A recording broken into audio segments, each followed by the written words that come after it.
Continue. There we go. How do I sound? Do I sound okay? You actually sound fantastic. Yeah. Do you know what? Thank you for asking, because some people don't bother to ask. And I it's that British thing. I sometimes go, oh, I feel too embarrassed to bring it up. So then I don't bring it up. And then I spend probably, longer than I need to editing, trying to fix it. But you sound good. Yeah, that's what I've realized directing in my early career was being too nice to people at the expense of the product. And yeah, don't do that. Be mean if it means that the thing is going to be better.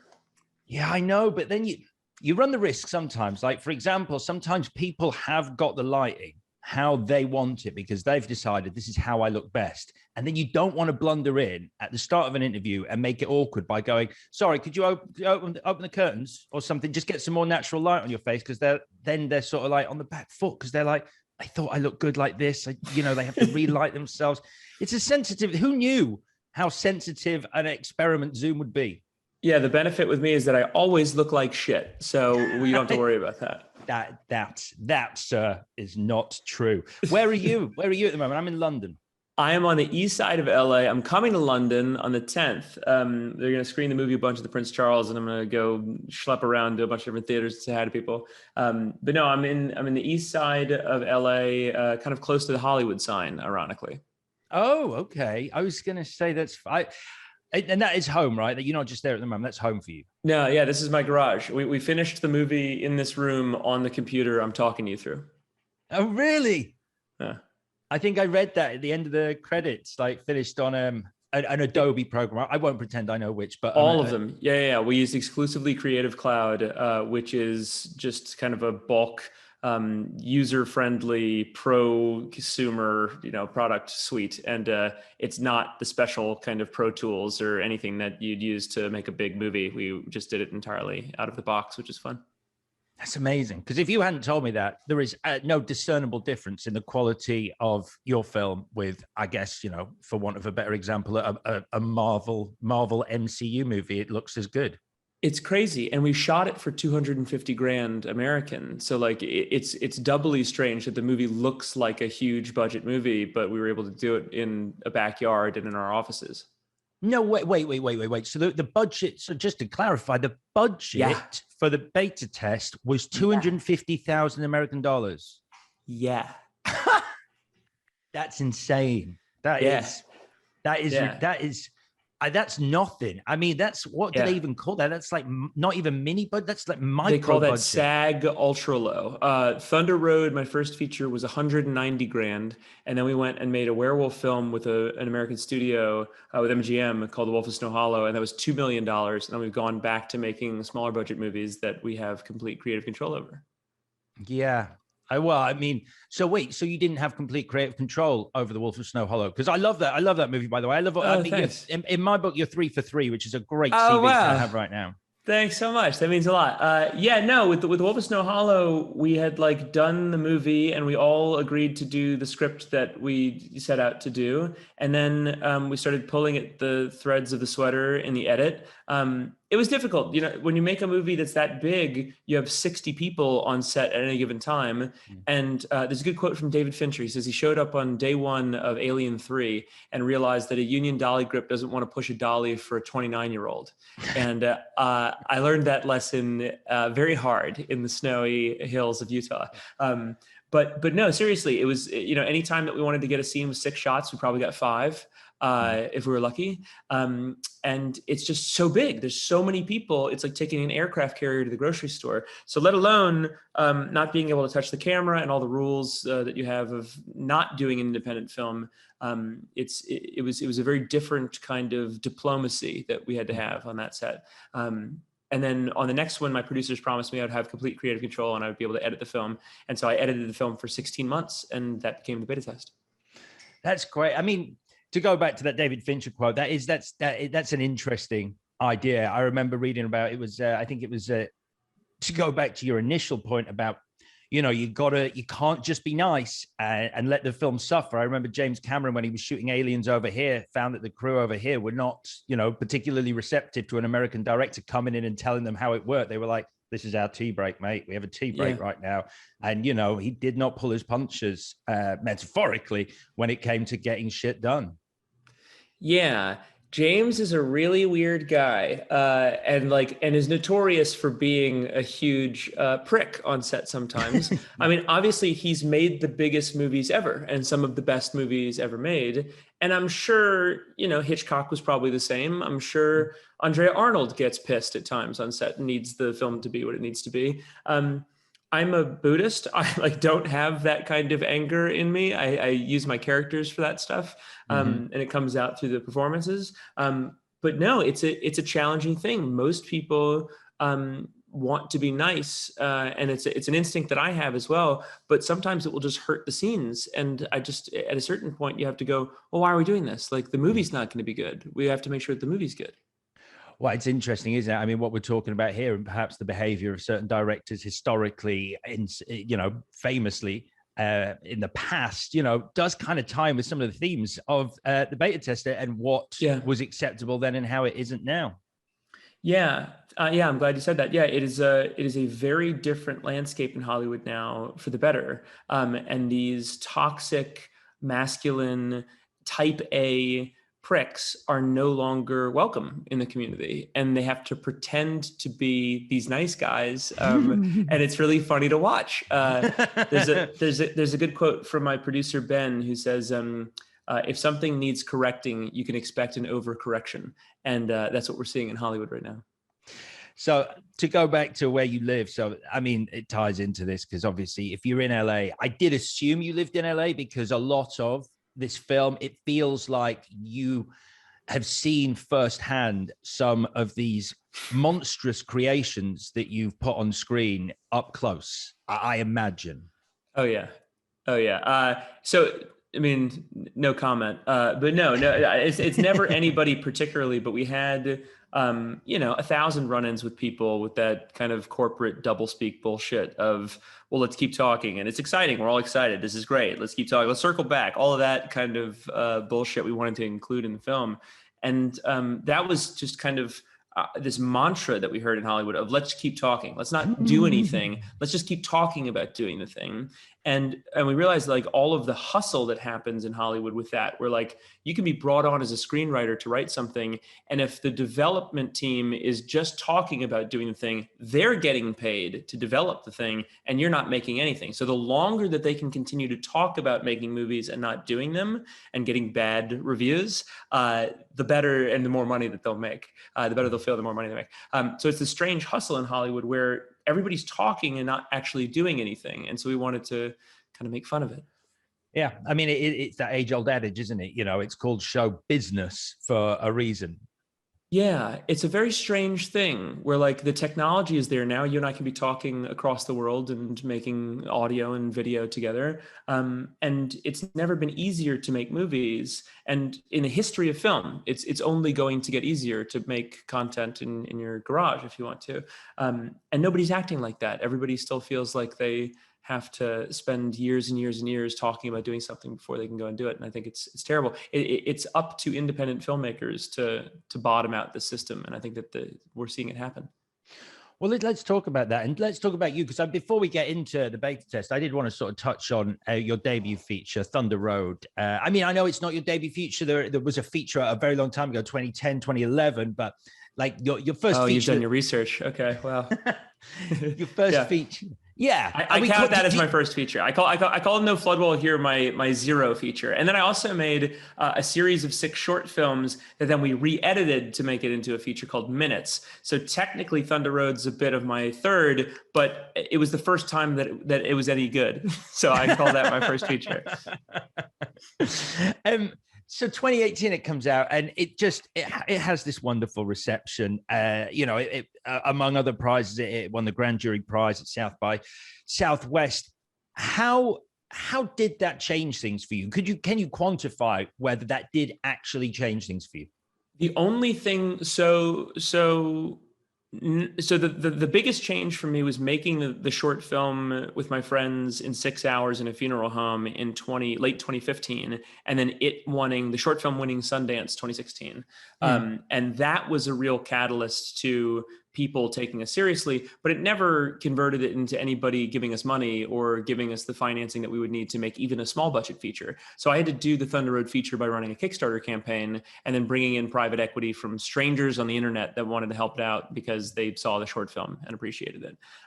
So it didn't really qualify us in the eyes of Hollywood, and it still didn't when we won South by Southwest. But it did qualify us in the eyes of the public and people that were interested in helping us out in a fan base, which is insane that we were able to do that.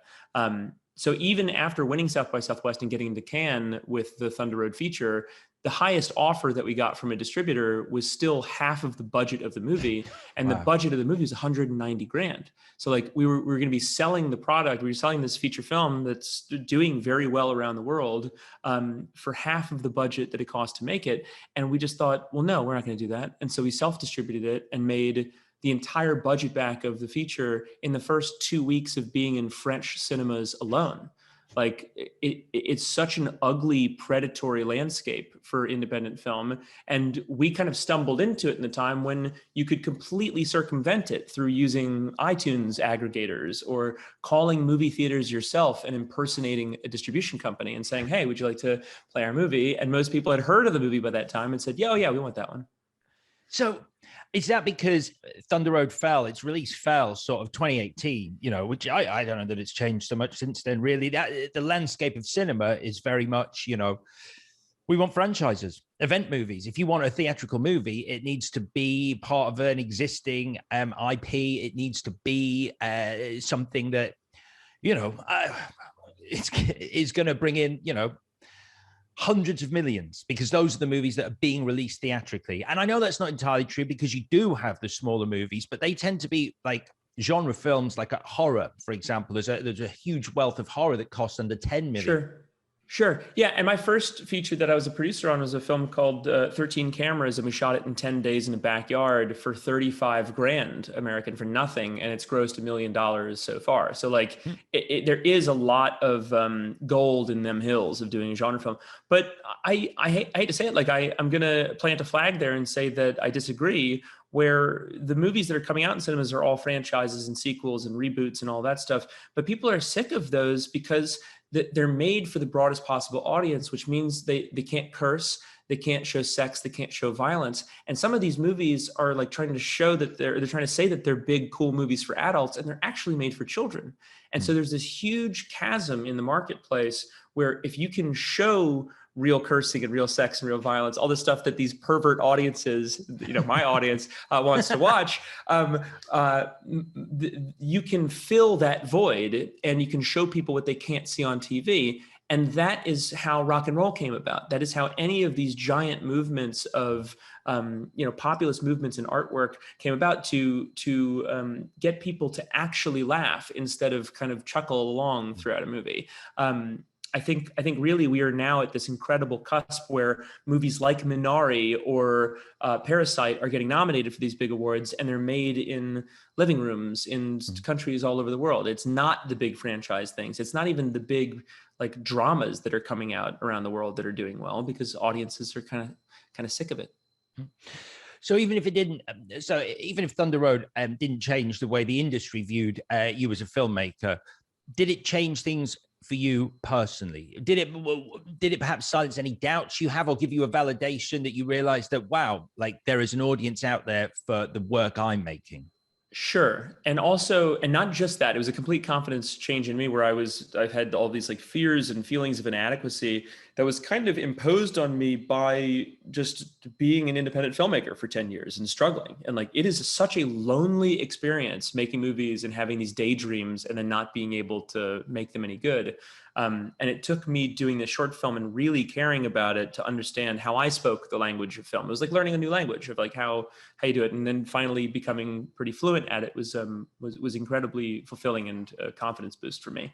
But then beyond that, really seeing the test that we were doing of fusing comedy and heartbreak or comedy and horror, and that was working, was really wonderful to sit in a movie theater and watch these movies and have people gasp and laugh within a minute, or cry and laugh within a minute. I was like, cool, this genre fluid stuff is stuff that we can do really well as independents that Hollywood can't do.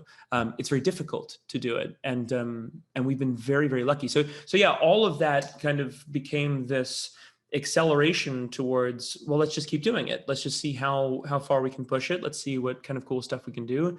And then we raised the funds for the beta test through the internet. Like, it was never through a Hollywood system. We never would have gotten this film made in Hollywood because it's so radioactive, I guess. I can believe that. I think that of all your films, this would be the toughest. It's the biggest fuck you to Hollywood. So yeah, I don't know. Like, I think really we're not turning back. Like, the fact that we can make movies and finance them from a laptop and then edit them from a garage and a laptop, we feel like hackers. It feels like we've cheated the system in this funny way, or completely circumvented the system in this funny way, and still are able to play on the world stage, in competition with some of these movies that cost way too much money, that suck. It's amazing. I mean, from my end, you're absolutely right. And to watch the beta test, it's just such an exciting experience because it is, unique and original. I don't feel like they quite sort of encapsulate what I'm trying to say, but there is an energy to the writing. There's something unexpected around every corner. There's an energy to your performance that just feels so new. And okay, cool. And it should, I guess it shouldn't. There should be more films like this. There should be more films that you sit down and watch and are just so surprised by. And it's sort of like it blindsides you because you are kind of accustomed to a certain way of film language, a certain film language these days. Yeah, it's funny. We're like, those are my favorite kinds of movies when you're watching Zodiac or Corpus Christi or Parasite, and you're like, what the hell is going on? Right. You kind of you're forced to play detective. And so long as it's still funny, so long as you can still laugh at the characters, that carries your attention level throughout the film. And then, there's scares and murder scenes throughout the movie as well. It is this kind of goofy Chinatown detective story, as well as being this erotic thriller. Yeah, there's like 10 movies in this one movie, and I think we might have like overstretched ourselves, but to watch it, it is like methamphetamine or something. You're watching, it's like, oh my God, like, it's just constant barrage of things that are happening in the film. Yeah. And like, I mean, I've seen it happen firsthand. I've sat with people who have been on their phones while watching cinema. Yeah, bro. And I genuinely think it is possible. Studio executives, man. I came out with Thunder Road, and we would bring the DCP to a studio and watch it with people, and it would just be glowing faces in the audience because they're all on their phones doing this thing. They don't give a shit. They don't watch movies. They don't like movies. It's a weird thing. And like, they know that the filmmaker's in the crowd and that they're probably watching them. It's like, it is just this complete facade of, oh, I'm excited. Yeah, your movie's great. Oh, loved it so much. And they weren't even in the room. They didn't even watch the movie. It's terrible. Yeah, it is. And I mean, I guess to go back to, the beta test, it's a film that you can't watch like while you're on your phone though. Like, I do think there are certain movies these days that, oh God, I had this terrifying thing that I can't remember which streamer it was. One of the streamers was looking for a way of having scripts written that were designed to be watched by people who would be on their phone at the same time as watching a movie. So you'd have to repeat parts of the script because it would make it like they're so aware that people sitting at home are on their phones that they're designing television programs for that. And so to watch something like the beta test, it's like you can't. You look away for like 5 minutes and you're missing like some like wonderful intricacy. Isn't that so funny that they're trying to change the narrative storytelling stuff instead of just making better movies? That it's just like, oh no, we have to adapt to, we have to build the road for the walker rather than change the walker's interest in the road. Yeah, it's stupid. So I remember Thunder Road coming out over here, obviously. It found a UK audience. I wonder how much you love that, because I know you're a huge fan of UK comedy.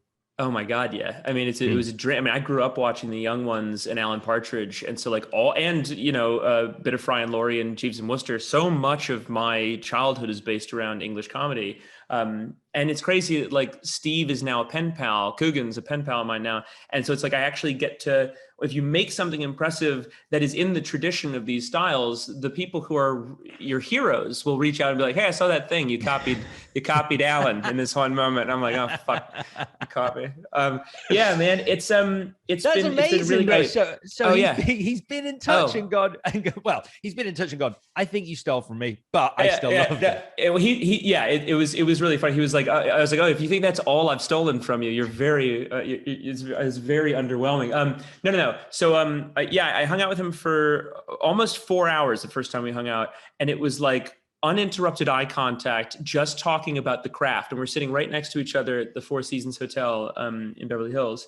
And there were so many things that we did where it was like, how do you do it? Okay, now how do I do it? And it was kind of like talking about forensic comedy, and every small thing has to be planned. Every mannerism has to be planned. And in America, that's not the case. America is so based in improv comedy that it's like, we'll just set up 8 cameras and do some over the shoulders, and then we'll fix it in the edit. And it's just, get these improv comics to come in and do the thing. And I always hated that. I was really bad at that stuff. And I had to rehearse 1,000 times for it to be any good. And talking to Steve, he was like, when he was coming up and there was comedy troops, they were always making fun of him for doing radio. I was like, oh yeah, you're doing these like radio commercials. You should really be into acting.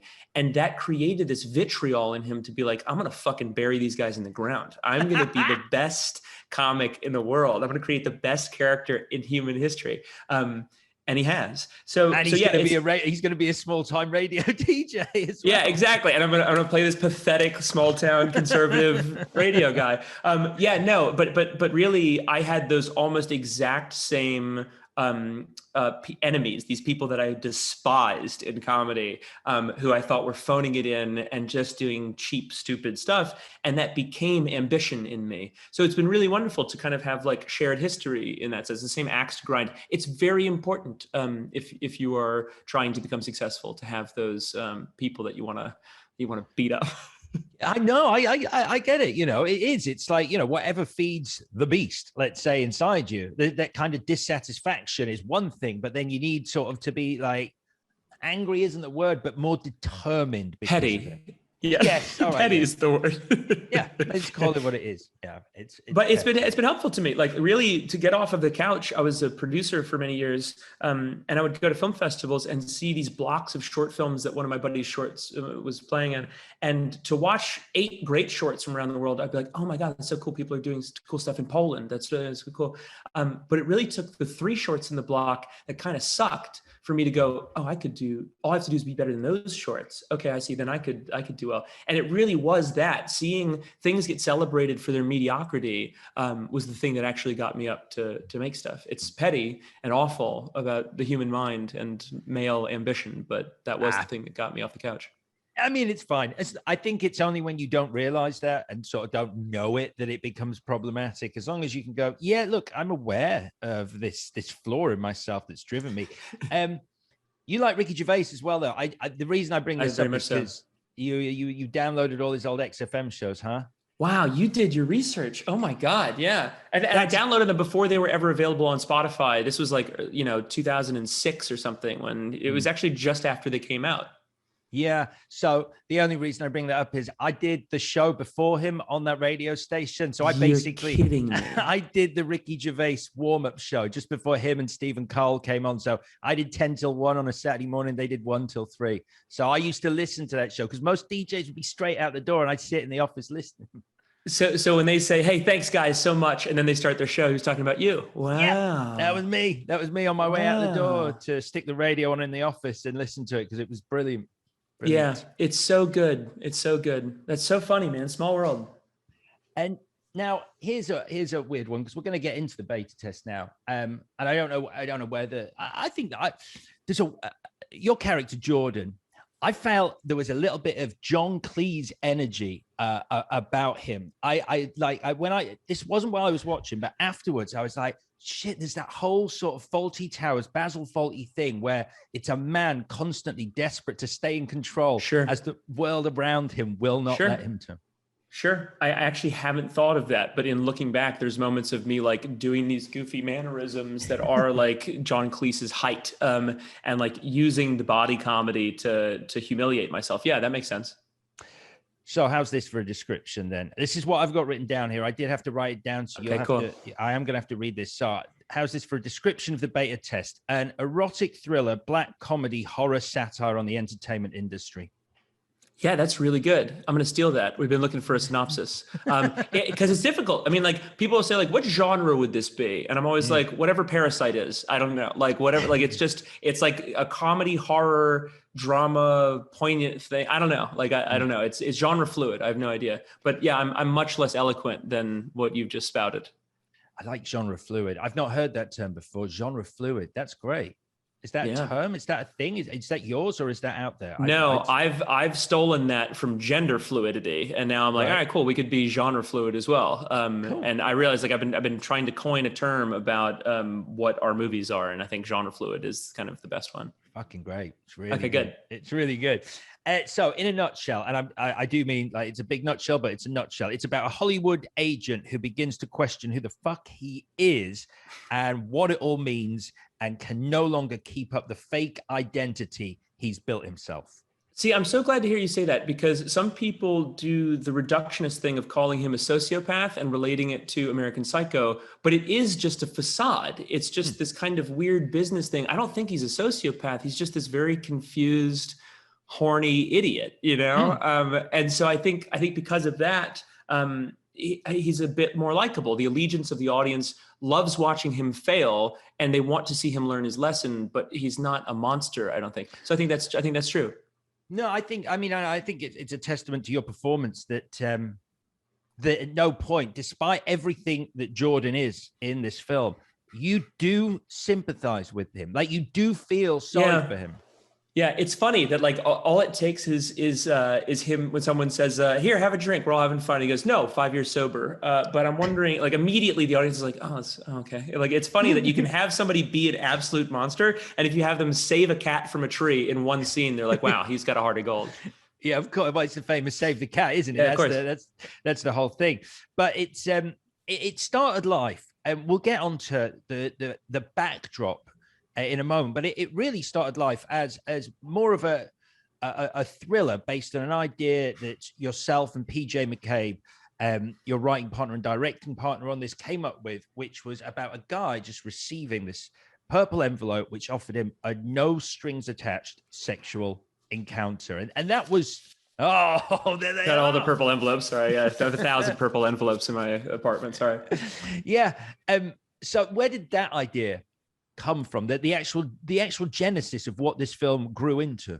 Yeah, so I had a meeting with some friends, and it was a husband and wife and a couple other people, and I have a significant other, my girlfriend Julia, and we're kind of like hanging out, and then we all got up to leave, and it kind of became this moment of saying goodbye, and I'm half through the hug of hugging this girl, and then I started to back away, and there was kind of somebody else was talking. But as I kind of backed out of the hug, distracted with something else, she just kept her hand on my back for a few seconds too long.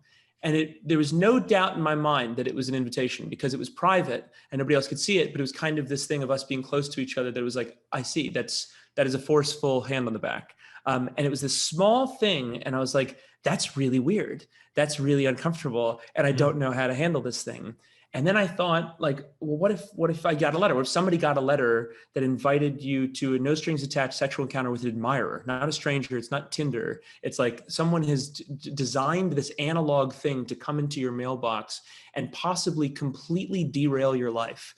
And I was like, that is such a crazy Twilight Zone episode. I don't know what I would do. And I called PJ. And I was in the grocery store, and I was kind of like hiding. I was like talking to PJ in the grocery store, and he was in a grocery store with his mom. And I said, "What would you do if you got this letter?" And he goes, "Oh man, hold on." And he like walks outside, and we had this like hour and a half long conversation about.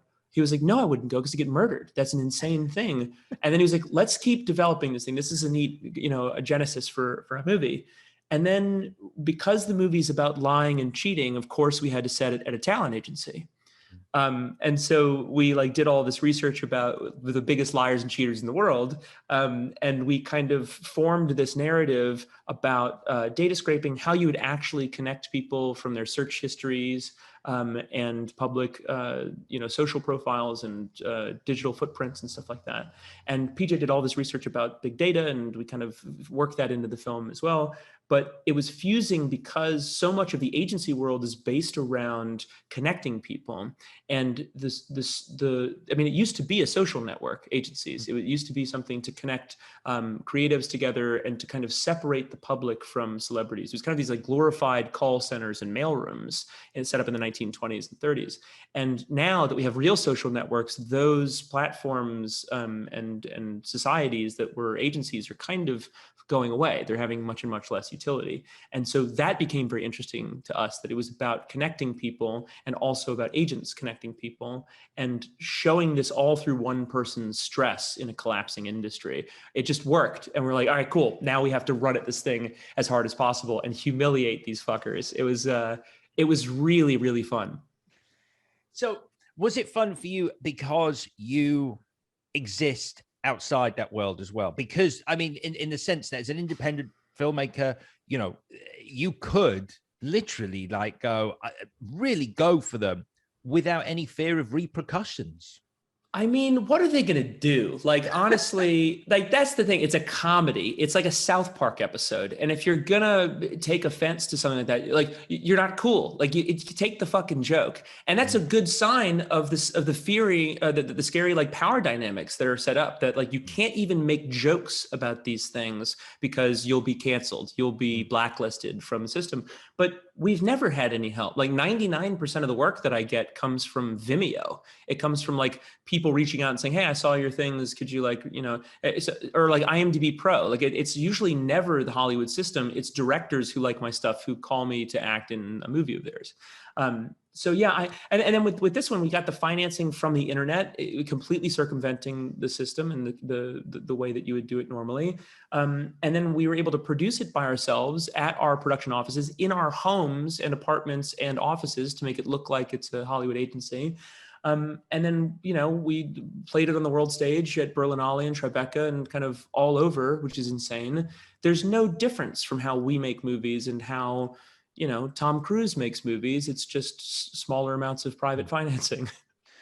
It is amazing, this whole backdrop that you've said it against, because I was reading about it at the time, the idea that the agencies, and like you say, it was because they were losing their power, like, because of social media, because their clients could now, build relationships, industry relationships without having to go through their agent. They were like this huge sort of injured, flailing giant looking for control, getting the control back. So they, as I understand it, they were basically wanting to set up, they wanted to be a studio. They were creatives themselves. Yeah, they wanted to have a studio.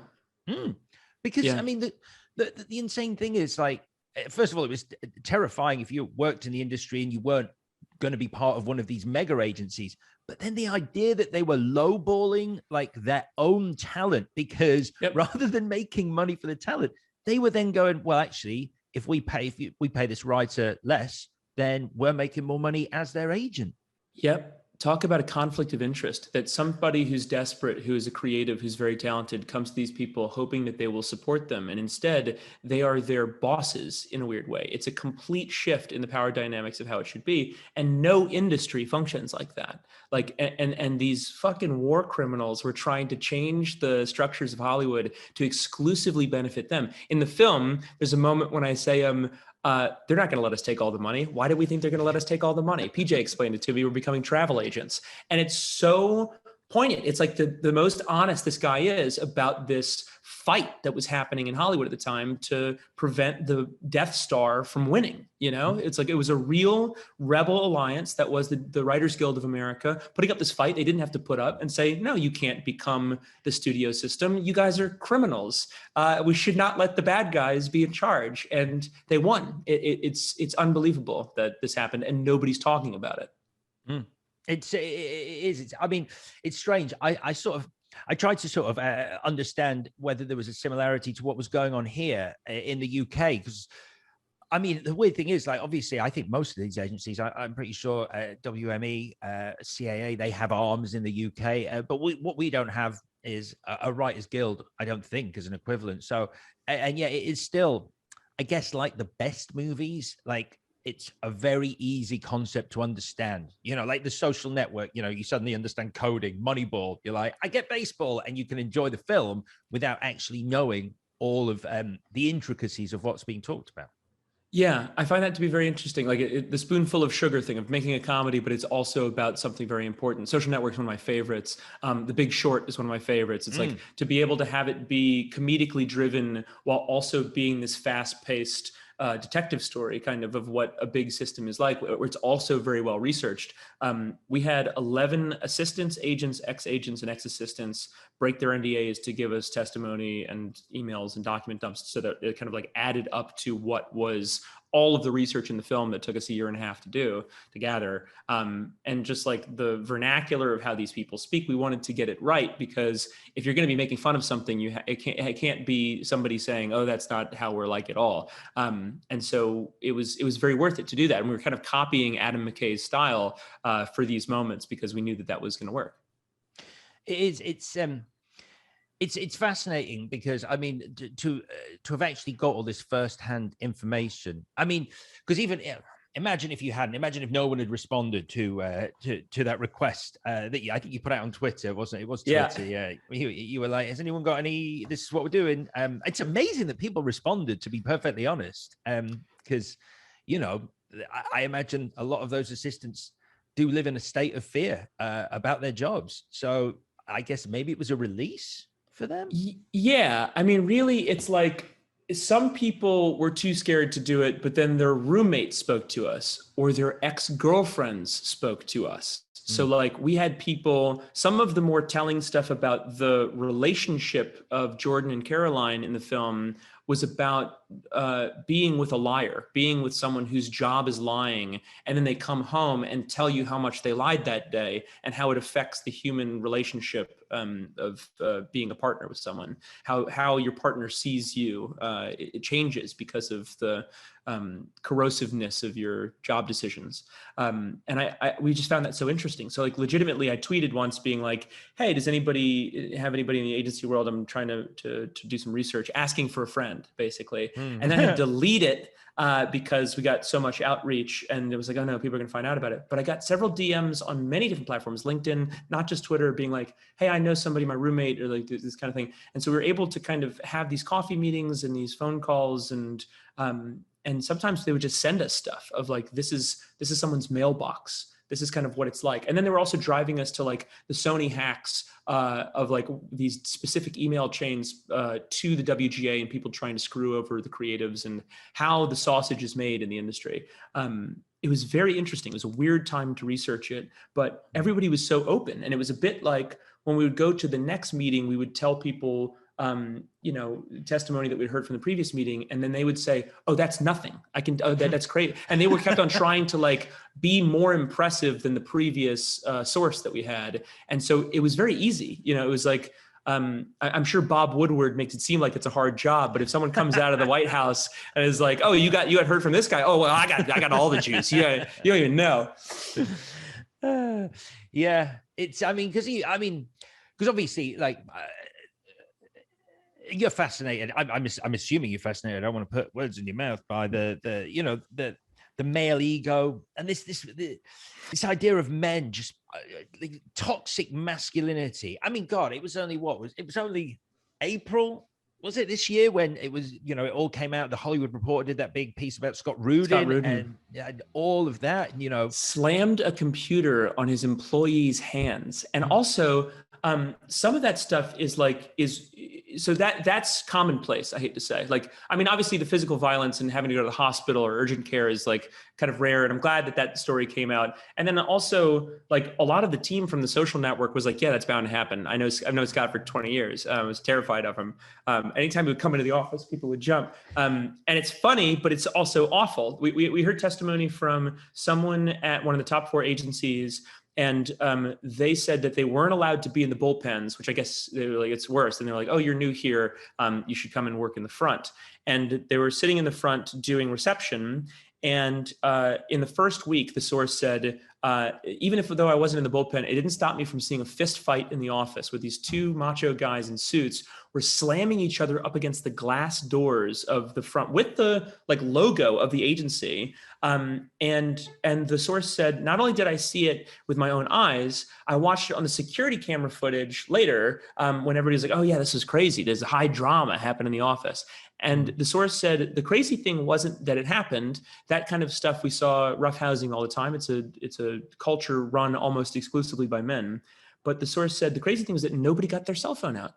Nobody filmed it, and then nobody filmed the security camera footage afterwards. It was like this culture of silence of, oh yeah, we know how bad and toxic the workplace is, but we could never tell anybody that. It's like North Korea or something like that. It's this strange psychosis that as soon as you enter the building, you are a subordinate to this system because we all watched Entourage at the fraternity house and we know how this power dynamic works. It's a culture of fear, and it's awful, and I hope it dies. And I guess also, you know, at the point when things like this were happening, simultaneously, you know, if you go back, what, probably about 10 years, and these characteristics weren't like held up as like, this is appalling behavior. They were almost celebrated. You look at it was this idea that, yeah, but he's the most feared producer in Hollywood. And it was like a badge of honor to be this scary man who did horrible things. And, you know, it's only, so, you know, if you work there, but the press is going, you know, for example, you know, this guy is, you know, he's a legend for just getting shit done. Then you're not going to come forward. You're not going to say anything. Yeah, it's really bad to see. I think it was the Oscars. It was some award ceremony where Harvey was there, and Seth MacFarlane got up and made a joke about like I forget what the joke actually was, and I'll butcher it. But he acknowledged that to make it in Hollywood, you'd have to sleep with Harvey Weinstein, and the whole audience laughs. And he has this kind of like smarmy, cutesy smile, like, "Hey, I'm making these insider jokes," and it's a horrifying documentary. In retrospect, it's this kind of like origin story of a supervillain.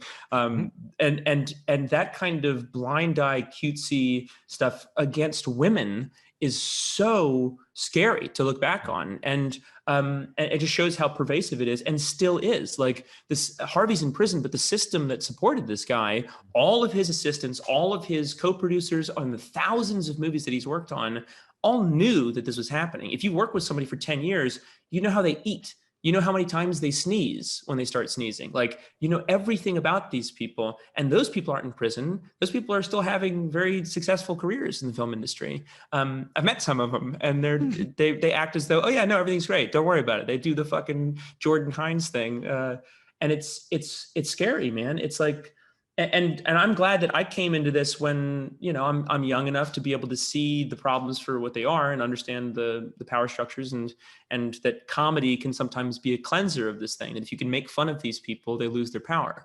But yeah, it is a dangerous and toxic work environment, particularly for women. And I think it's changing, but it's still the same people in power.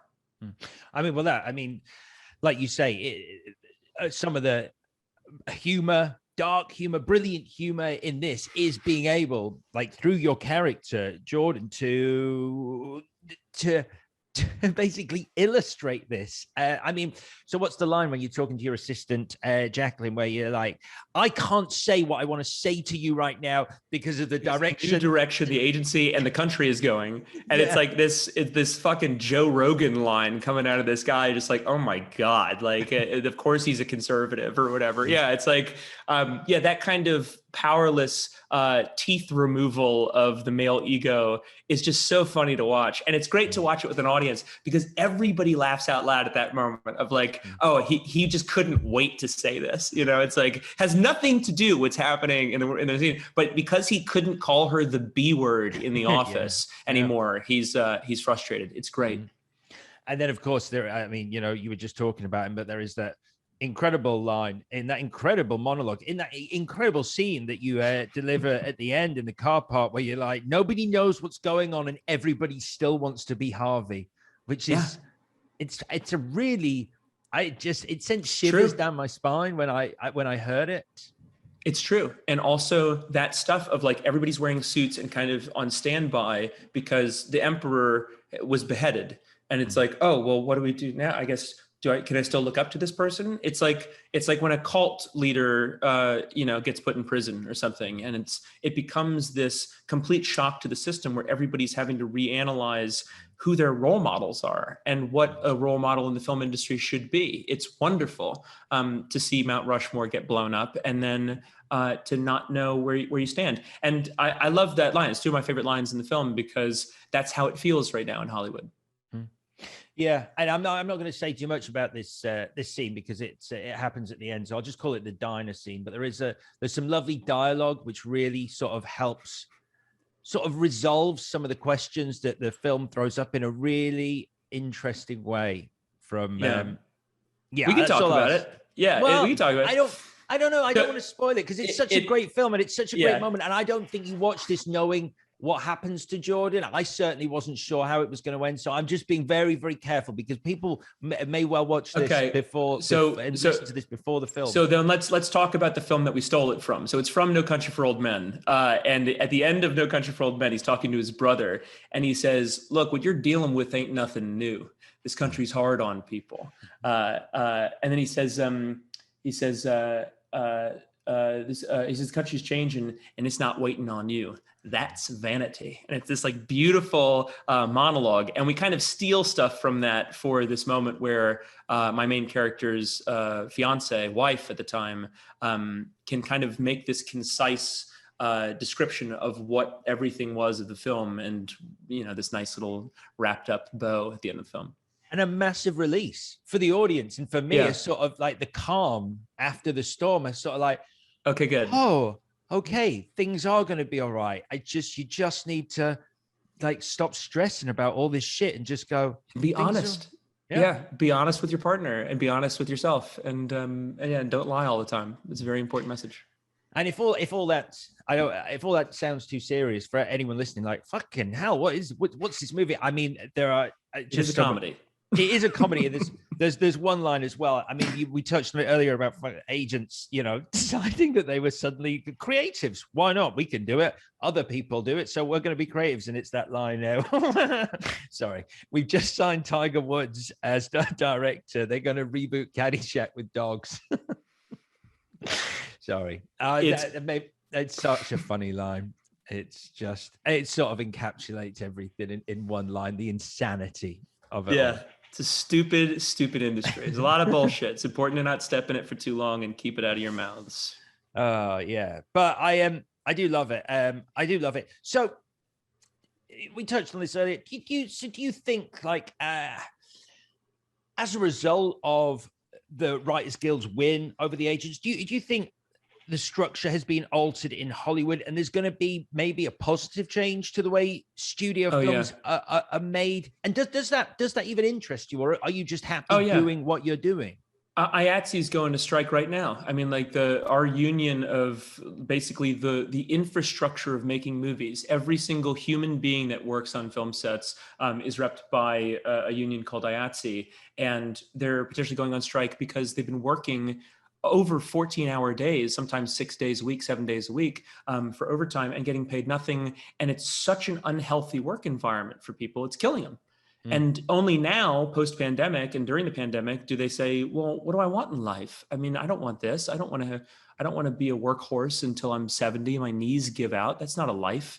I'm away from my family. I'm sacrificing my body and my mind to this thing to make a shitty TV show for somebody. And it's going to end after 3 episodes because, who cares? I think the power is becoming now more with the people, where people in America are sick and tired of taking it, and they can support a strike when it happens now, because we all feel that. We all get to a point of breaking over the last year, and I think supporting the workers is a very important thing. So I think really the industry is changing because people can say, yeah, actually, no thanks, I'm not going to do that job. I'm actually going to walk off. I'm actually just going to be over here. And if you want to talk to my union rep, you can do that. I think that's the only power we have sometimes, is collaborative bargaining.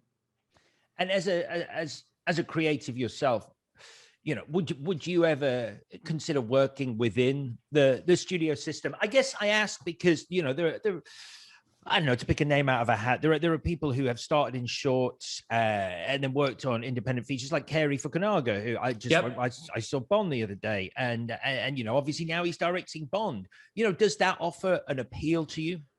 If the movie's gonna be dope, I mean, yeah, I'd love to do Bond. If they want Bond to be an American next time, I'm right here. Nobody's gonna ask me. But no, seriously, like looking at Destin Daniel Cretton, who made a Short Term 12, and then now is doing big Marvel movies. Like I think that's, and if he has free reign to be able to make cool, Jackie Chan, fight scenes and stuff, I'm so down for that. I love watching that movie. I'd love to do that, but nobody's asking me. And also, I'm really enjoying making stuff on my own. It's been nice to not pull punches. I think what's going to happen once this movie comes out is it's going to be this great litmus test where if somebody does reach out, they already know that I've researched the bullshit. And like, I think that the cool people are going to go, yeah, let's work with these people. They get it. And I think people have been complaining about this stuff for the last 10 years, that it actually might help us in Hollywood, even though we've made fun of so many of the people that work there. I think it might be a great separation of the wheat from the chaff, to find cool people that might support us. Yeah, because I don't think you can ever underestimate like awareness being a very valuable thing, and people going, wow, they're aware. It's that it's self-aware and awareness of everything. And right. Yeah. I read a really nice review, and which compared to your performance, and I hope you don't mind me quoting a review because you might be someone who stays away from reviews. Oh, no, it's okay. Okay, cool. They compared your performance to the very best of Jim Carrey. Yeah. And I wondered how you felt about that, because I'm a Carrey fan, and I think the examples they used were things like Eternal Sunshine, Man in the Moon, when he sort of went off and started he left behind the mania. Yeah, there's one moment in the parking garage monologue, mea culpa, at the end of the film, where I do this mannerism that I think I accidentally stole from Liar Liar, but he says, and I didn't look at the place card settings email. And it's like this very specific Jim Carrey 1990s mannerism. And I think so many people, when watching the movie, see that mannerism and go, up, Jim Carrey. And it's like, it stresses me out, where I'm like, I was dancing between like the line of Jason Bateman of just like, hey, how are you? No, see, that what's wonderful about that. And then I'm like, no, that's Jason Bateman. I can't do that. And then we have to go back and reshoot that moment. There's all of or Will Ferrell. You can't scream in a parking lot at someone with ridiculous lines without people going, oh, that's Will Ferrell. I love Jim Carrey, and I met his team, and he's just this really calm, quiet, like eccentric painter in his office. And I think, he became very famous at a very young age, and is now doing only the stuff that he cares about. And I think that's respectable. I really like that guy. I think he's a very, very talented man, and he has such a rubber face, and it's very much like mine, where all it takes is me raising my eyebrows or lowering them a little bit, and the audience is like, oh, I know what he's thinking. And so I feel a lot of camaraderie with that dude. Yeah, I mean, I guess you touched on the theme there. It's sort of what you equate happiness to. Like, is happiness success? Is happiness, making the biggest movie in the world one year, but having very little actual control over what the finished product is on screen? Or is happiness, making a film that not as many people are going to see, but it's all yours, and you can stand by it and go, that is entirely mine? Happiness for me is, yeah, exactly that. Making something, writing your own jokes, and then performing them on a stage or on the screen, and having an audience laugh and go, cool, I knew that was going to work. It is predicting where the audience is going to be on the roller coaster, and then getting the fruits of your labor. Like, to have spent all of this time researching and working my ass off and rehearsing and doing the craft that is making a movie, and then editing it in a small garage in my boxers at times in the heat, and then screening it on the world stage and hearing uproarious laughter, that is happiness to me. Yeah, I can imagine. I can imagine. And the one thing we haven't really talked about in the film, you touched on it, is this data farming thing that is so scary that you read about in the news on an almost daily basis. And the fact that all our data is being collected and collated and used against us by any number of companies. And PJ's character, PJ, actually, sort of talks us through that. And it's one of those scenes that you do watch and you immediately go, why the fuck am I on social media? I should delete everything now. And then you just never do because you're like, oh, but I might need it for something. Yeah, I might get invited to a party and they're like, oh, he's not on Facebook. I'm not going to invite this guy to the party. Yeah, that FOMO, that fear of missing out, it's real. And yeah, that's so topical. The last 2 days, a whistleblower came out and said Facebook knows what they're doing to young women. It's terrible, and they're not doing anything about it. They won't unless Congress acts to dial these people in, to hamstring them. It's necessary. And then Facebook goes down for 24 hours, which is very suspicious while that's happening. Who knows? But yeah, it's a real thing. And there are good social media platforms, and there are some pretty serious criminals out there that are selling information to sway elections. And it's nice to be invited to parties, but it is. But it's not worth it if the bad guys end up winning the presidency. Yeah. But I guess, you and I mean, everyone needs it when you work in an industry, purely because, not just because people go, oh, I guess they're not working anymore if you're not on Facebook or whatever, or, you're not tweeting on a regular basis, but it is about being contactable. And, like how we start this conversation, sort of being able to exist outside a sort of old archaic system does require you to sort of be easy to contact. So you do kind of need to be on it. Yeah. I mean, there's another thing of like, people can find you if they want to. If they need to get your contact information, they can get in touch with you, even if you're very obscure. Like, we've been able to track down people, like we say it in the film, but we've contacted people on Venmo. Like, we found, celebrities or people that we wanted to talk to in films, and we would request 2 cents from them to get their 2 cents on a script, to be like, hey, would you be interested in working on this movie? And we've gotten coffee meetings out of it. It's insane that that worked somehow. It made them laugh, and they're like, all right, cool, you guys got me. So yeah, I don't know. Like, it's a dangerous thing, and if there are bad actors who are going to be doing it, it can completely derail someone's life in a very frightening way. It feels like a horror movie or a Twilight Zone episode. But no, I think really, as a small businessman making little movies, it's been incredibly utilitarian to be able to have stuff on Twitter or on Instagram, and some celebrity can reach out and say, hey, I saw you on an airplane in this movie. Would you want to come and act in this new big one? And I go, oh, this is great. Like, nobody would have asked me otherwise. It's very important to have these channels to be connected to people. And then sometimes it can be really corruptive. Yeah. So listen, you're coming over to the UK for the UK premiere, 15th of October. It's out here. Great time to be back in the theater, in the cinemas, showing a movie in the cinemas, huh? Have you missed it? Have you been back since they reopened? Are they open there? Yeah, they're open here, and I got to go to France and watch the beta test for the first time in a cinema with a crowd, which was amazing. And then I came back to Texas to Fantastic Fest and watched it there. Edgar Wright was there the week before. I just missed him. Oh, man. Which sucks. But he's a pen pal. He's a good buddy. Him and Simon Pegg, which is crazy. Actually, Simon just emailed me this morning and saw the beta test last night. Was like, oh my God, this movie is so good. He was raving about it. But no, and so I've seen the movie twice now in a cinema, and it's killed, which is good. And then I'm coming, I think on the 12th, and I'll acclimate for a few days, and then go out to the Prince Charles and see everybody, and hope people like it. I'm sure they will. Jim, it's been a pleasure talking to you, and I genuinely, congratulations on a phenomenal piece of work. I love it. The beta test is a very, very special, very funny, at times horrifying film, which is just the way it should be.